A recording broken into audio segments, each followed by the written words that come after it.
చిన్నపిల్లలకి home made Cerelac అనేది ఎలా చేయాలనేది చూపిస్తాను. ఫస్ట్ ఒక గ్లాస్ కందిపప్పు, ఒక గ్లాస్ పచ్చిశనగపప్పు, ఒక గ్లాస్ ఎర్ర కందిపప్పు, ఒక గ్లాస్ పెసరపప్పు వేసుకోండి. అండ్ దెన్ ఒక 20 బాదం పప్పులు వేసుకోండి. సో ఒక గ్లాస్ మనం పప్పులు తీసుకున్నాం కాబట్టి 4 గ్లాసెస్ రైస్ వేసుకోండి. బ్రౌన్ రైస్ యూస్ చేస్తే మరీ మంచిది పిల్లలకి.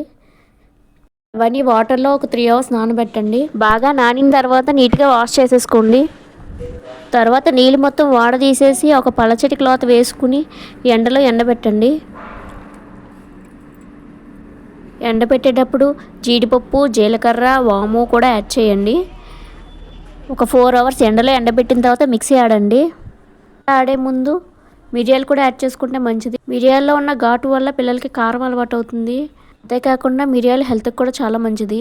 మిక్సీ ఆడిన తర్వాత ఒకసారి పౌడర్ అంతా చెక్ చేసుకోండి. బాగా మెత్తగా ఉండాలి. ఇప్పుడు పిల్లలకి ఈజీగా డైజెస్ట్ అవుతుంది. పౌడర్ చల్లారాక గ్లాస్ ఆర్ స్టీల్ కంటైనర్లో వేసి స్టోర్ చేసుకోండి. ప్లాస్టిక్ అవాయిడ్ చేయండి. ఈ పౌడర్ని మనం 1 మంత్ వరకు స్టోర్ చేసుకోవచ్చు. ఇప్పుడు ఈ పౌడర్తో సెర్లాక్ ఎలా చేయాలో చూద్దాము. ఫస్ట్ 2 కప్స్ ఆఫ్ వాటర్ పెట్టుకోండి. అండ్ దెన్ 2 స్పూన్స్ ఆఫ్ పౌడర్ని యాడ్ చేయండి. యాడ్ చేసిన తర్వాత పౌడర్ని వాటర్లో బాగా మిక్స్ చేయండి.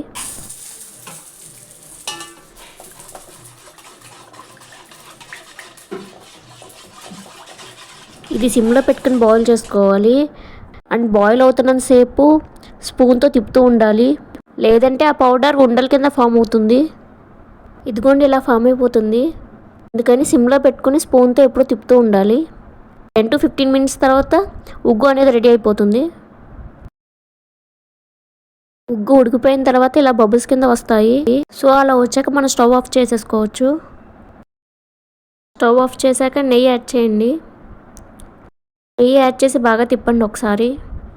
మనం నెయ్యి 1 or 2 స్పూన్స్ వేయచ్చు. నెయ్యి చిన్నపిల్లలకి చాలా మంచిది. సో కంపల్సరీ యాడ్ చేయండి. చల్లారిన తర్వాత మీ పిల్లలకి తినిపించండి. ఇది మీ పిల్లలు చాలా ఇష్టంగా తింటారు. అంతేకాకుండా ఈ సెర్లాక్ పిల్లల హెల్త్కి చాలా మంచిది. ఖచ్చితంగా ఇది మీ డైలీ రొటీన్లో యాడ్ చేసుకోండి. ఇలాంటి వీడియోస్ కోసం మా ఛానల్ సబ్స్క్రైబ్ చేసుకోండి. Thanks for watching.